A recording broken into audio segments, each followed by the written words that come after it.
ગોંડલમાં આવેલું પ્રાચીન મહાલક્ષ્મી માતાજીનું મંદિર આજ નવરાત્રિનો ત્રીજો દિવસ માનો ત્રીજું નોરતું હોય. અખંડ ગરબી મંડળની બાળાઓ ગરબી લેતી હોય, બહેનો પણ બાળાઓ સાથે ગરબી લેતા હોય. બહુ પ્રાચીન અમારું જૂનું મંદિર હોય મહાલક્ષ્મી ગોંડલમાં આવેલું, એવું પ્રથમ મંદિરનું નિર્માણ ચાલી રહ્યું હોય, જેમાં અંતિમ દોર પર એમનું કામ ચાલી રહ્યું છે, પહોંચવા આવ્યું છે કામ. લક્ષ્મીજી માતાજીનું મંદિર તમે નવરાત્રી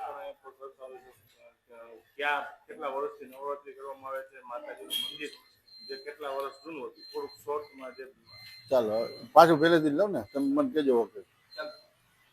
જે નવરાત્રીનું જે કામગીરી હોય એ આજ નહીં પણ વર્ષોથી અહીં નવરાત્રીનું માતાજીના ગરબા દીકરીઓ રમતી હોય, બહેનો રમતી હોય.